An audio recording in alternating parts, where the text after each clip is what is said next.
Howdy, this is Brian. I'm going to talk about learning. And this is going to be a learning experience for myself. So we're using OBS to do the recording here, and as you can see, we've got this nice infinity thing going on. But let's switch over to another free and open source program, GIMP. Alright. I'm just gonna create a blank image here, and we're talking about learning. So learning is pretty cool.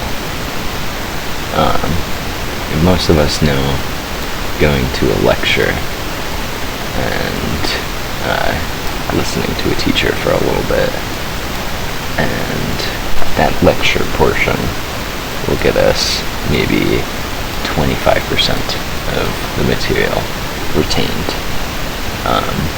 But then if we go a step further and we discuss it with our peers and complete homework, a discussion will bring us another 50% of the way to retention.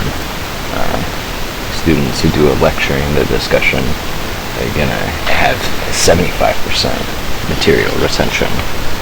And then finally, the students that do something with it, be it teach other students or create something, they're going to get to 100% material retention. Now,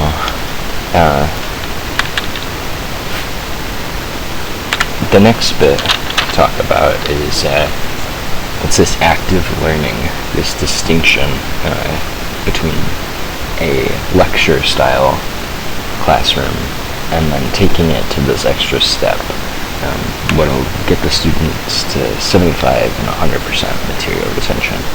And there's a couple of ways to do this, so I have some suggestions. One is you can encourage discussion with your students. You can also have your students set out to write something about the material and share that with other students.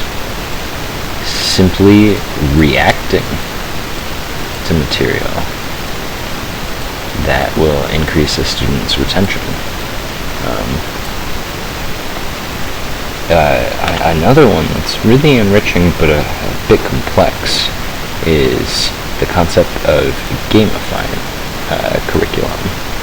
If you can make a game out of whatever you're learning, chances are you're going to have fun and you're going to remember a lot and have a wealth of experiences related to what you've learned. So it's more integrated. And then, last but not least, you can greatly increase your understanding of things if you teach to your peers.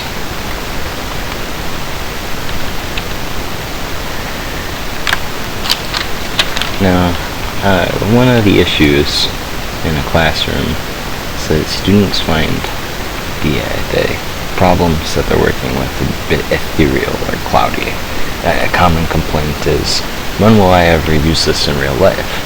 So as opposed to this sort of cloudy model of learning, what if we could make things more concrete, more integrated, where it has real life connections, and instead of trying to invent examples of when a student will use something theoretical, it's immediately connected with their interests, and from the get-go they're using it in real life.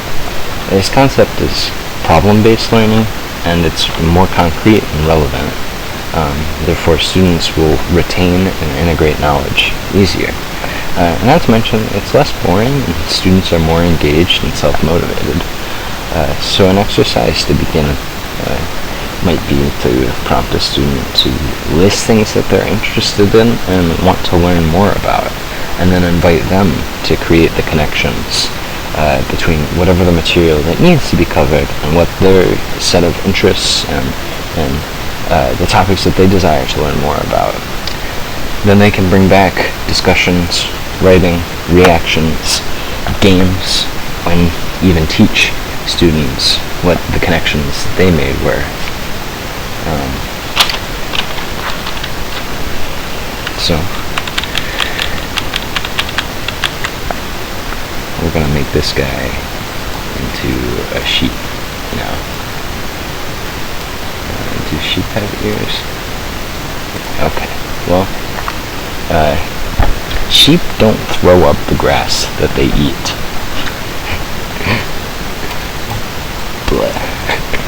To prove to the shepherds how much they've eaten. It's not how things work.